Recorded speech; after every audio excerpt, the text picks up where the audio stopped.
কি গো রতনদা, এই বৃষ্টির মধ্যে বাজারের দিকে আসলে যে? বৃষ্টির মধ্যে শুধু আমি একা এসেছি নাকি? তোমরাও তো বৃষ্টির মধ্যে বাজারে এসেছো। সে তো এসেছি, কিন্তু জানতে চাচ্ছি কেন বৃষ্টির মধ্যে বাজারে এলে? আর তোমার হাতে তো দেখছি একটা থলে, ওই থলের মধ্যে কি বা নিয়ে যাচ্ছ? মেয়েটা কদিন ধরে মাংস খাবে বলে বায়না ধরেছে। বললাম পরে এনে দেব, কিন্তু তার কান্না কোনোভাবেই থামানো গেল না। সে এই বৃষ্টির মধ্যে মাংস ভাজা খাবেই খাবে। মেয়ের কথা, বর্ষার মধ্যেই তার মাংস ভাজা চাই। মেয়েটা হয়েছে জেদি, বর্ষা শেষ হলে মাংস নিয়ে গেলে তখন আর খাবে না। তাহলে তো তোমার আয় রোজগার ভালোই, হ্যাঁ? আমরা দুমুঠো ভাত খেতে পারি না ঠিক মতো, তুমি মাংস কিনে খাচ্ছ? তেমন কোনো ব্যাপার নেই, মেয়ের জেদ, তাই বাধ্য হয়ে কিনতে হলো। আমরা বাধ্য হয়ে তো মাংস কিনতে পারি না। তুমি মাত্র মেয়ে একটু জেদ করেছে বলেই সেই জন্য মাংস কিনে নিয়ে যাচ্ছ। বাবা বাবা বাহ! ছেলে মেয়ে হয়নি তো কিভাবে বুঝবে? আগে ছেলে মেয়ের বাবা হও, তখন বুঝবে বাবা হওয়ার যন্ত্রণা কতটুকু। বৃষ্টি তো আস্তে আস্তে বাড়ছে, আমি তাহলে গেলাম। হ্যাঁ,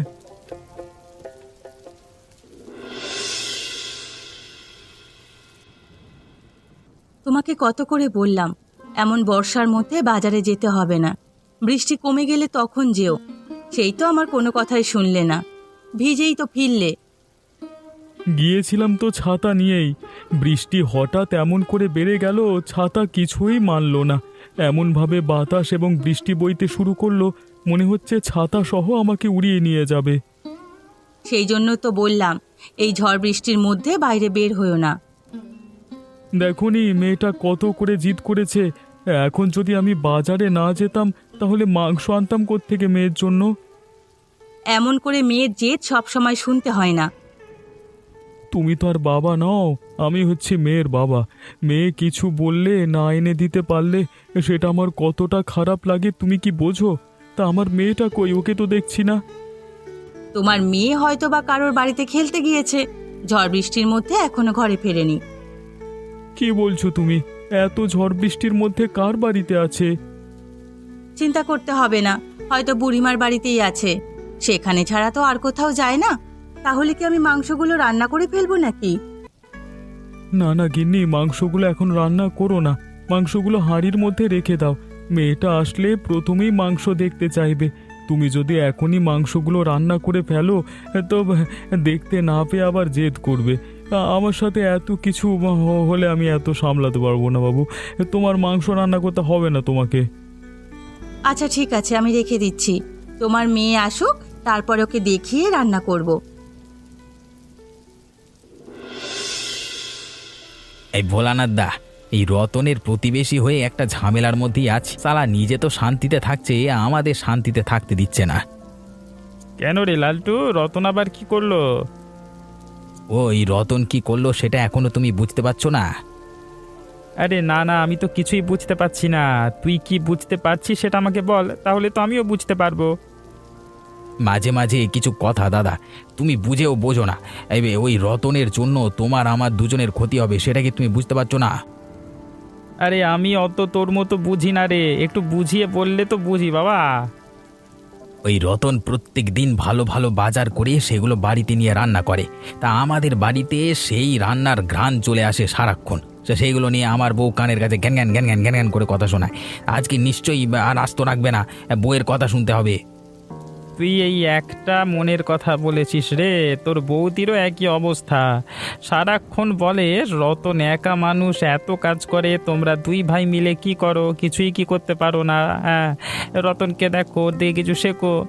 আজও একই অবস্থা হবে, কিভাবে বাঁচতে পারি বলতো? আমার কাছে একটা বুদ্ধি আছে দাদা, আমরা রাতে গিয়ে ওর বাড়ি থেকে মাংস রান্নার হাঁড়িটা নিয়ে আসবো। বাহ, তুই একটা ভালো বুদ্ধি দিয়েছিস তো। রাতে আস্তে করে তাহলে আমাকে ডাক দিস, সে বৌদি যেন শুনতে না পায়। আচ্ছা ঠিক আছে দাদা।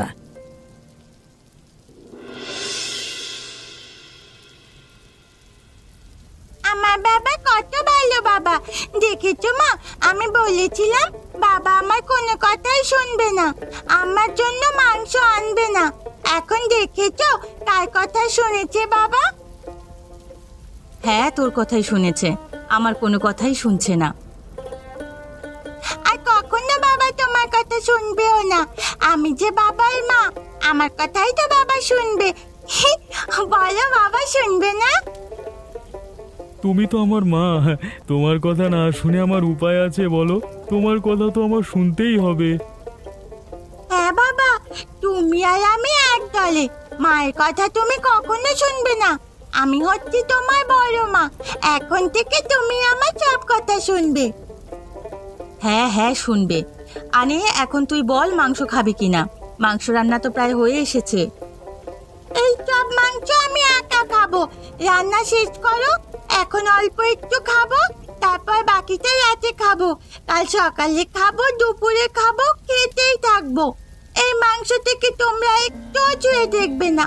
এই মাংস আমার।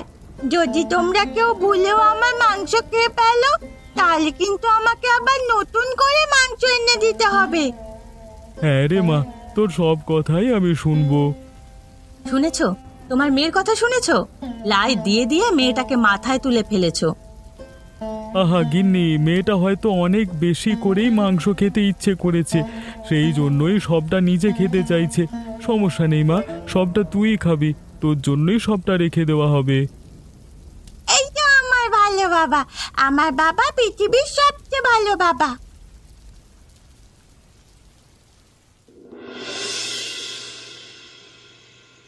তোকে বললাম আমরা গভীর রাতে মাংসের হাঁড়ি চুরি করতে আসবো, আর তুই সন্ধে রাতে আমাকে কেন নিয়ে আসলি এখানে মাংস চুরি করবার জন্য? তুই কি চাস আমরা দুজনেই এখান থেকে মানে ধরা পড়ে যাই এখন? ভেবেছিলাম তো গভীর রাতে আসবো, পরে মনে পড়লো গভীর রাতে এসে কোনো ফায়দা নেই, তাই তোমাকে এখনই ডেকে নিয়ে আসলাম। ওরে তোর জন্য তো বইয়ের হাতে মার খাবো রে গাধা। ওরে ডাকছিস দেখে আমাকে বলছে ডাকছে কেন? আমি কোনো রকম একটা ছুতো দিয়ে বেরিয়ে এসেছি।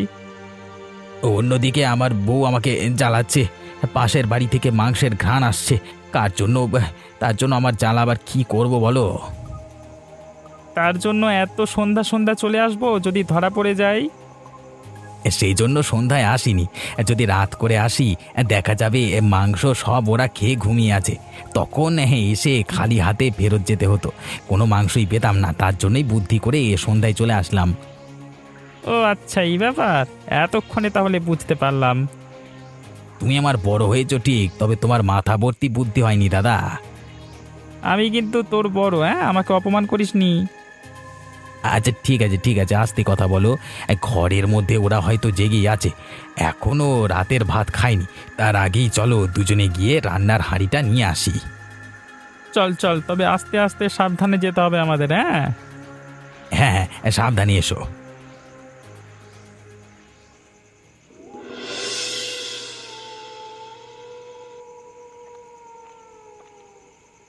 গিন্নি, তুমি না রান্নাঘরে মাংসের হাঁড়ি আনতে গেলে, তাহলে খালি হাতে ফেরত এলে কেন?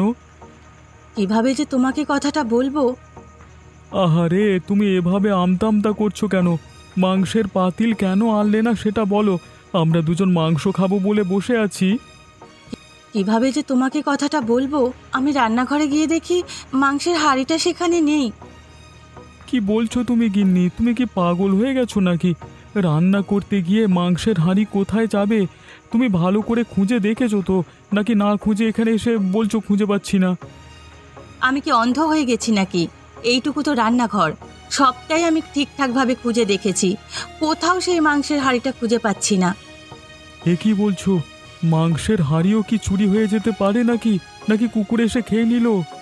কুকুরে খেয়ে নিলে অবশ্যই হাঁড়িটা সেখানে পড়ে থাকবে, চারিদিকে মাংসগুলো ছিটিয়ে থাকবে।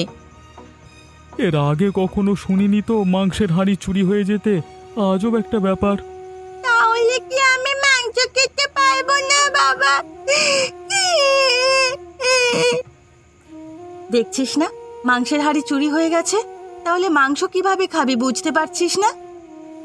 না না বাবা, আমি মাংস খাবো। আমাকে মাংস এনে দাও। মা নিশ্চয়ই সব মাংস খেয়ে নিয়েছে।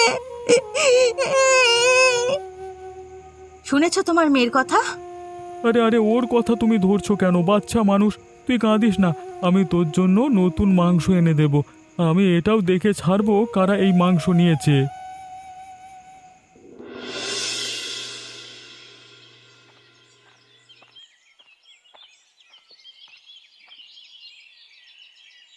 রতন দা, ও রতন দা, বাড়িতে আছো নাকি? কে গো? এই সাত সকালবেলা কে ডাকছে আমাকে? আমি অমিতের বউ রাধিকা।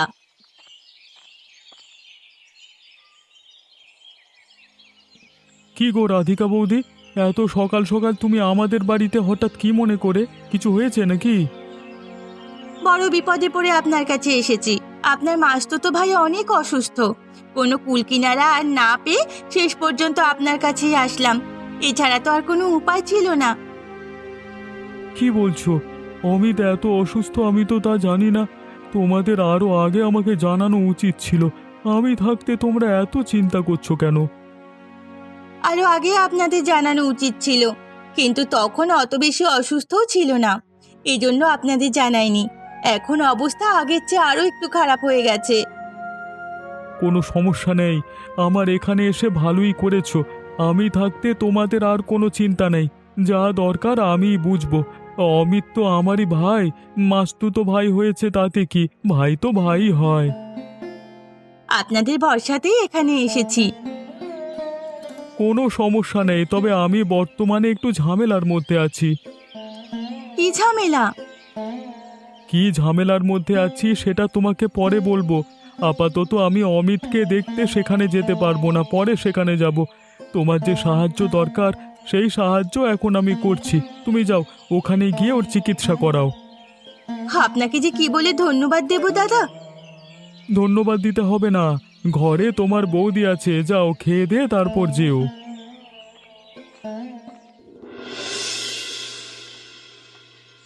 কি গো বুড়িমা, কোথায় যাচ্ছ তুমি?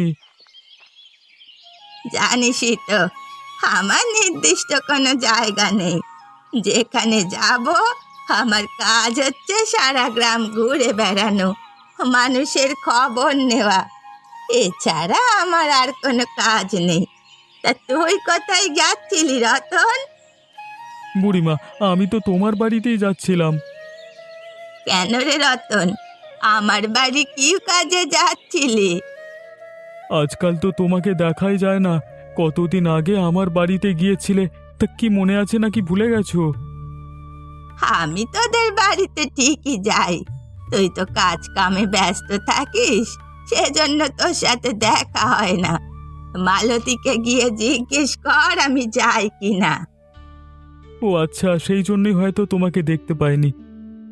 তা বললি না যে, আমার খোঁজ কেন করছিস তুই? আমার একটা খবর জানবার ছিল তোমার কাছ থেকে। তুমি তো সারা গ্রাম ঘুরে বেড়াও, অবশ্যই তোমার কাছে সব খবরাখবর থাকবে, তা আমি জানি। হ্যাঁ, সব খবরাখবরই থাকে। তুই কি জানতে চাচ্ছিস সেটা বল। গতকাল রাতে আমার বাড়ি থেকে মাংস সহ হাঁড়ি চুরি হয়েছে। তা কারা এই মাংস চুরি করতে পারে সে ব্যাপারে তোমার কি কোনো ধারণা আছে বুড়িমা? কি বলছিস? মাংস সহ হাঁড়ি চুরি হয় নাকি? কখনো হয়নি, এখনই হয়েছে। এখন তোমার কাছে খবর আছে নাকি সেটা বলো। আমি তো তেমন কিছু জানি না, তবে আমার বাড়ির পাশে ভোলানাথ ও লালটুর বাড়ি থেকে মাংস রান্নার ঘ্রাণ পেয়েছি। ওদের যা অবস্থান, মাংস কেনার সাধ্য নেই। প্রমাণ ছাড়া তো কিছু করা যায় না। তুই যখন আমাকে বলেছিস, দেখি আমি তোর জন্য কি করতে পারি। তুই যা, বাড়ি যা।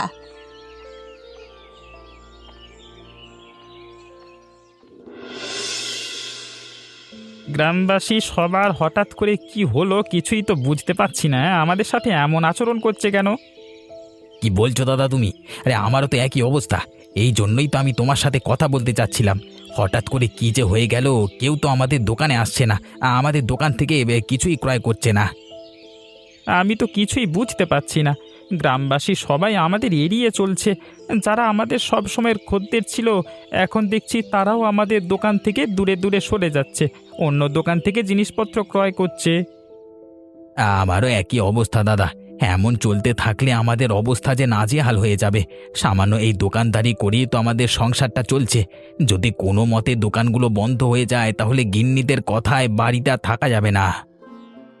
আর বলিস না রে লালটু, গ্রামবাসী সব আচার আচরণ আমার উপর মাথার উপর দিয়ে যাচ্ছে। মাথার মধ্যে কিছুই তো ঢুকছে না। তোমার মাথায় না ঢোকারই কথা। তোমার মাথা তো এমনিতেও মোটা, সহজে কিছু ঢোকে না। আবার তুই শুরু করলি। এমনিতেই ঝামেলার মধ্যে আছি, তার মধ্যে তোর আবার এই বকবকা নিয়ে উল্টো পাল্টা কথা। যা, তোর সাথে কোনো কথাই বলবো না।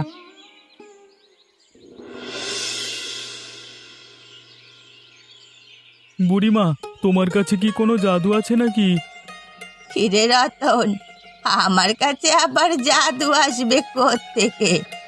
আজকে হঠাৎ বলছিস আমার কাছে নাকি জাদু আছে? তা কি জন্য এ কথা বলছিস তুই? লালটু এবং ভোলানাথের দেখছি খারাপ অবস্থা। দুজন মিলে বাজারে বসে কাঁদছে। সব কিছুই যে তোমার কামাল সেটা তো আমি ভালো করেই বুঝতে পারছি। তা কি এমন জাদু করলে যে ওদের এই নাজেহাল অবস্থা হলো? আমি কিছু করিনি, যা করার গ্রামবাসী করেছে। গ্রামবাসী সবাই তো আর হঠাৎ করে এমন আচরণ করতে পারে না। নিশ্চয়ই তুমি কিছু না কিছু একটা বলেছ, সেই জন্যই গ্রামবাসী ওদের থেকে মুখ ফিরিয়ে নিয়েছে।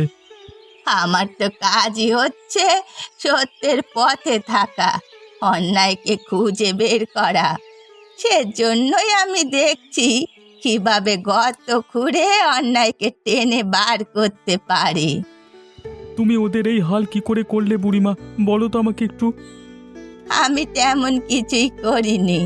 গ্রামে সবার কাছে তোর বাড়ি থেকে যে মাংসের হাঁড়ি চুরি হয়েছে সেটা ছড়িয়ে দিয়েছি। বাকি কাজ আর আমায় কিছুই করতে হয়নি, সব গ্রামবাসী করেছে। তুমি যে কি দিয়ে কি করো না বুড়িমা, আমরা কিছুই বুঝতে পারি না, শুধু অবাক হয়ে যাই। তুমি একদম ঠিক বলেছ গিন্নি। আমাদের কাছে যে কাজ খুবই কঠিন, বুড়িমার কাছে সেই কাজ খুবই সহজ। সেটাই তো দেখছি, বুড়িমা সহজে ভোলানাথ আর লালটুকে কাবু করে ফেলেছে। বেচারাদের এমন খারাপ অবস্থা যে দেখে আমারই হাসি পাচ্ছে। সবে তো মাত্র শুরু, হাতে কোনো একটা প্রমাণ আসুক, তারপর আসল খেলা জমবে। তোরা শুধু দেখতে থাক আমি কি করি। শেষ অবধি তুমি এসেছো রতনদা। আমি তো তোমার জন্যই অপেক্ষা করছিলাম, কখন তুমি আসবে, তোমাকে দেখবো আর দুটো কথা বলবো। হ্যাঁ অমিত, আমি এসেছি। হ্যাঁ, আপনি ভাবতেও পারবেন না দাদা, আপনাকে দেখার জন্য কতটা ব্যাকুল হয়েছিল। বারবার আমাকে আপনার কথা জিজ্ঞেস করছিল। পরে বলতে লাগলো আপনি হয়তো আর আসবেন না। আমি এত করে বলছি রতনদাকে খবর পাঠিয়েছি, তুমি চিন্তা করো না, তিনি চলে আসবেন। তাও আপনার ভাই আমার কোনো কথাই শুনছিল না, বারবার বলছিল তুমি যাও, গিয়ে রতনদাকে নিয়ে এসো। কিরে অমিত, তুই এত পাগলামি করেছিলিস কেন? অসুস্থ শরীর নিয়ে তোর এত পাগলামি কিন্তু ঠিক হয়নি। আমি কি করব দাদা বলো, এই দুনিয়ায় আপন বলতে শুধু তোমরাই আছো। আমার অবস্থা তো তেমন একটা ভালো নয়, তাই জন্যই বারবার তোমাকে দেখতে ইচ্ছে করছিল। আমি চলে এসেছি, তোর কোনো চিন্তা করতে হবে না, তুই সুস্থ হয়ে যাবি রে। ওই দিনে আসতাম, বাড়িতে একটা ঝামেলা হয়েছে সেই জন্য আসতে পারিনি। কি ঝামেলা দাদা? তোর ভাগ্নি নেহা মাংস খাবে, মাংস এনে দিলাম। কারা জানি রাতে সেই মাংসের হাঁড়ি সহ চুরি করে নিয়েছে, তাই চোর ধরবার চেষ্টা করছি। শেষ পর্যন্ত বুঝি মাংসও চুরি হচ্ছে। তোমাকে একটা কথা বলবো দাদা। বল না, কি বলতে চাস? কদিন ধরে আমারও বড় মাংস খেতে ইচ্ছে করছে। আহা, সমস্যা নেই, তুই সুস্থ হ, তারপর আমার বাড়িতে আয়, দুই ভাই মিলে পেট ভরে মাংস খাবো। তোকে তো বললাম বাড়িতে একটু ঝামেলা আছে, তোর যা দরকার আমি দাদিকে দিয়ে যাচ্ছি, কোনো চিন্তা করবি না, সুস্থ হয়ে যাবি রে। আর সুস্থ হয়ে আমার বাড়িতে আসবি, কেমন? আচ্ছা আচ্ছা, ঠিক আছে দাদা।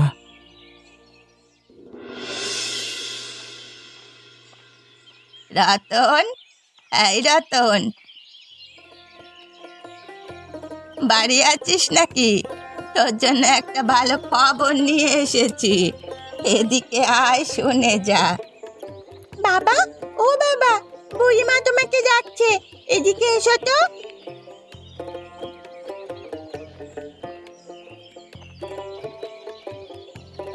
কি গো বুড়িমা, তোমার মুখখানে এমন হাস্যোজ্জ্বল দেখাচ্ছে কেন? কি খবর নিয়ে এসেছো তা বলো। তোর জন্য একটা দারুণ খবর নিয়ে এসেছি। তবে সেই খবর শুনতে হলে আমাকে ঘুষ দিতে হবে। বলো বুড়িমা, তোমাকে কি ঘুষ দিতে হবে? আজকাল বুড়িমাও নাকি ঘুষ খায়। আমি তো সেই মাংস চুরির খোঁজ দিতে পারি, তবে বিনিময়ে আমাকে তোর বাড়িতে এই বর্ষায় নেমন্তন্ন করে ভাজা মাংস খাওয়াতে হবে। এই হচ্ছে তোমার ঘুষের নমুনা? আমি তো তোমাকে এমনিতেই নেমন্তন্ন করি বুড়িমা, তুমি আসল কথা বলো। তা তুই করিস, মজা করলাম আর কি। আমি ভোলানাথ আর লালটুর বাড়ি থেকে তোর চুরি হওয়া সেই মাংসের হাড়ি দেখেছি। ঘাটের মধ্যে হয়তো ওরা লুকিয়ে রেখেছে, নয়তো বা ধোয়ার জন্য রেখেছে। কি বলছো? তাহলে তো প্রমাণ মিলেই গেল। চলো চলো, সেখানে চলো। বাবা, আমাকেও নিয়ে চলো। যে চোরটা আমার এত স্বাদের মাংস চুরি করেছে তাকে আমি দেখব আর শাস্তি দেব। না না, তোর সেখানে যাওয়ার দরকার নেই, তুই বাড়িতে থাক। আরে মেয়েটা জেদ করছে, ওকে নিয়ে চলো, তুমিও চলো, সবাই মিলে সেখানে চলো। চল চল, দেরি করিস না।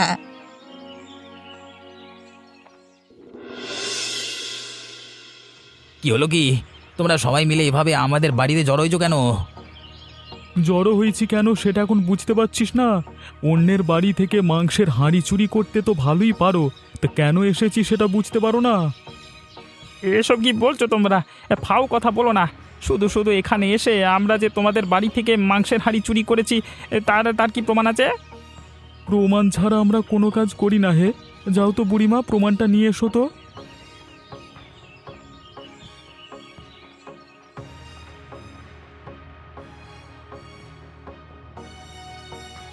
এই তো আমার হাড়ি, এটাই তো আমাদের হাড়ি।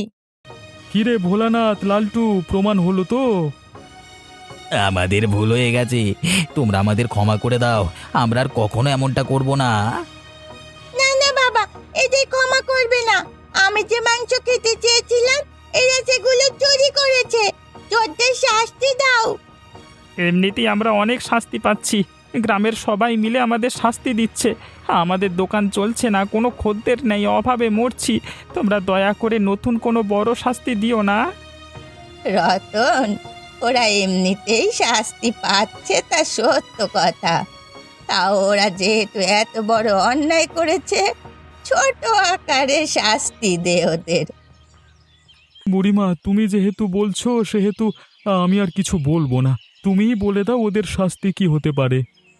ওরা যে পরিমাণ মাংস চুরি করেছে তার দ্বিগুণ পরিমাণ টাকা বা মাংস তোদের দেবে। সাথে আমাদের নদীতে 7 বার ডুব দিয়ে বলবে আমরা কখনো আর এমন অন্যায় কাজ করব না। এই তো শাস্তি হয়েছে বুড়িমা।